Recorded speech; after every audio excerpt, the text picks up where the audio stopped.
الله الرحمن الرحيم لا حول ولا قوة إلا بالله العلي العظيم الحمد لله رب العالمين وصلى الله على سيدنا ونبينا أبي القاسم المصطفى محمد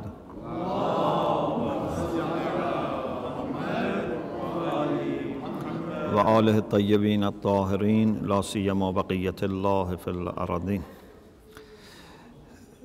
We talked about merits of recitation of the Quran yesterday, and we have a follow-up today about a concept which is mentioned in the Quran, and that is haqqut tilawah. Allah subhanahu wa ta'ala in the Quran says, الَّذِينَ آتَيْنَاهُمُ الْكِتَابَ يَتْلُونَهُ حَقَّ تِلَاوَتِهِ. Those that we have given them the book and they recite it in the way that it is supposed to be recited. They fulfill the rights of the Quran in recitation.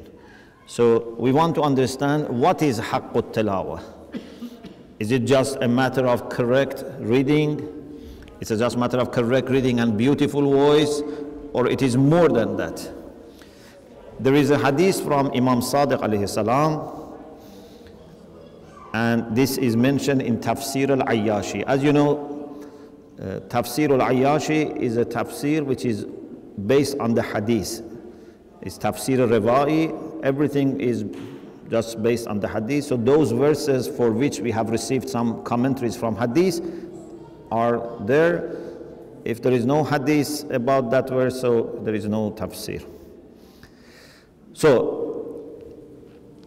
according to this hadith, Imam Sadiq alayhi salam said, يُرَتِّلُونَ آيَاتِهِ. It's very beautiful, and I hope everyone is listening carefully. يُرَتِّلُونَ آيَاتِهِ. They read the verses of the Quran slowly. They fulfill rights of the letters. As you know, tartil is hifdhul wuquf, ada'ul huruf. This is the minimum of tartil. But وَيَتَفَهَّمُونَ مَعَانِيَهُ. يَتَفَهَّمُونَ. It doesn't say يَفْهَمُونَ. You have to make efforts. If you say yafhamun, they understand the meaning. No. Yatafahhamun means they try to understand the concepts. So it's not just you read. You read in order to understand. You know, for any other book, when we read to understand. But for the Quran, we think just reading is good, we get the reward. Yes, you get the reward, but it's not enough. Any book has to be read for understanding. وَيَعْمَلُونَ بِأَحْكَامِهِ. So after reading and trying to understand, then they act according to the rulings of the Quran.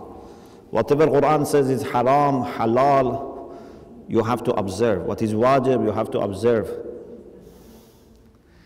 وَيَرْجُونَ وَعْدَهُ. They have hope in promises of the Quran. When Allah subhanahu wa ta'ala says, مَثَلُ الَّذِينَ يُنْفِقُونَ أَمْوَالَهُمْ فِي سَبِيلِ اللَّهِ كَمَثَلِ حَبَّةٍ أنبتت 7 سنابل في كل سنبلة 100 حبة والله يضاعف لمن يشاء. When a mu'min reads this, he has great hope without doubt. If there is any doubt, it's whether I am fulfilling this or not. There is no doubt about other side. If a kareem, a generous person, gives you a promise, you don't doubt him. You doubt yourself. Am I going to do what he says or not? So whatever wa'ad, whatever promise is in the Quran, you have to take it seriously and have hope in that, trust in that. وَيَخْشَوْنَ عَذَابَهُ. And if there is a threat of punishment, is wa'id, is a threat of punishment, they are fearful. Because they take it seriously. وَيَتَمَثَّلُونَ قَصَصَهُ. When they read the stories of the Quran, these stories are not only for some information. It's not the book of history. Quran is not to educate us about history only. Or it's not for entertainment. These stories are stories full of lessons for life. So when we read stories, we should see what these stories suggest to us today. There are lots of lessons, especially some stories. For example, a story of Bani Israel. We have hadith that you will follow their path, حَذْوَ النَّعْلِ بِالنَّعْلِ. Why Allah so many times talks about? Because there are many aspects of their life that would also be applicable to us. So when you read the stories of the Quran, حَقُّ التِّلَاوَةِ means you try to understand lessons and apply it to your life. وَيَعْتَبِرُونَ أَمْثَالَهُ. There are also some mathal in the Quran, some parables. In addition to stories, we have also mathal. For example, Allah subhanahu wa ta'ala says, مَثَلُ نُورِهِ كَمِشْكَاتٍ.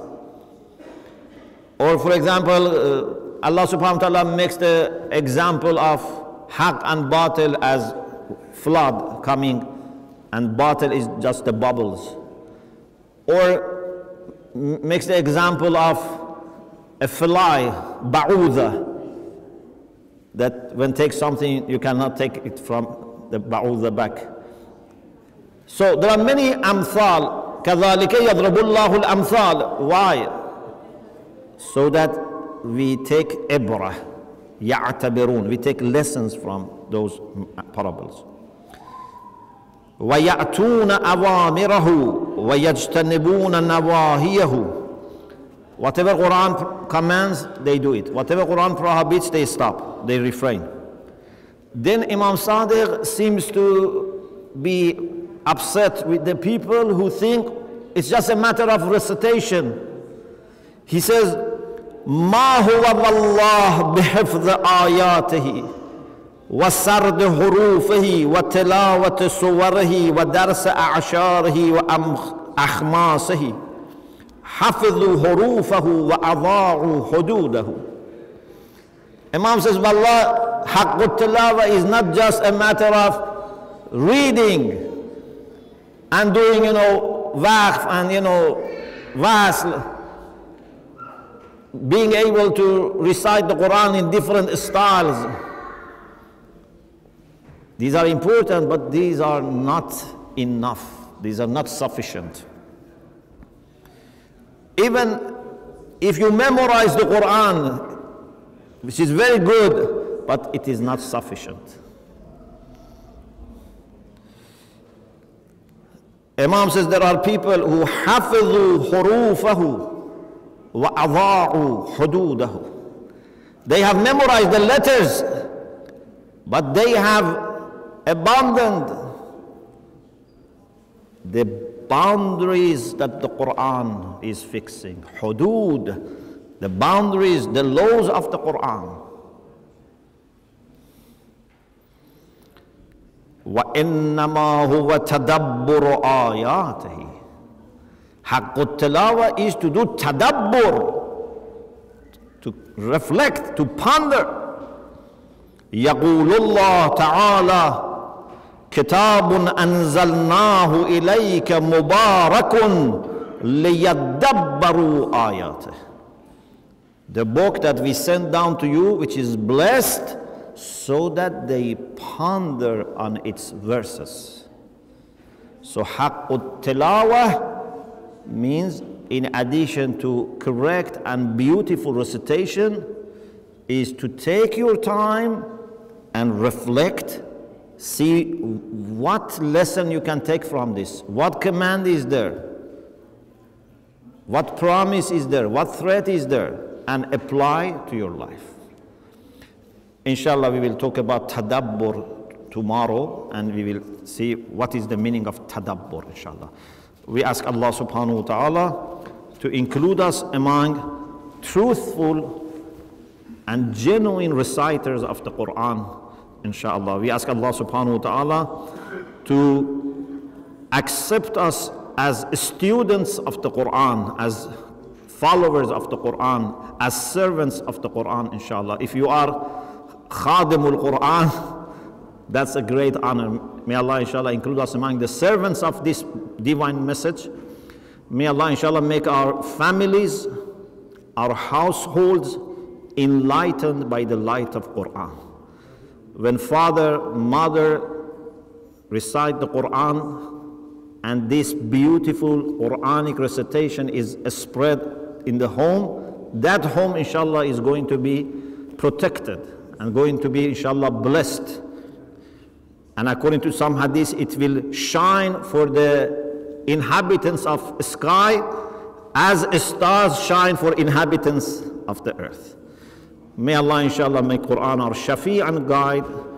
May Allah inshallah give shifa to all people who are ill, and especially we should remember the people who have passed away. May Allah inshallah send His rahmah to all mu'mineen and mu'minat who have passed away, especially those who have rights upon us, our parents, our teachers, our martyrs, our ulama, our maraja. And may Allah inshallah give long life to our leaders, our ulama and maraja, and every person who is trying to bring something good, who is trying to serve the truth, serve God, serve people. May Allah inshallah give them long life. Alhamdulillah Rabbil Alamin.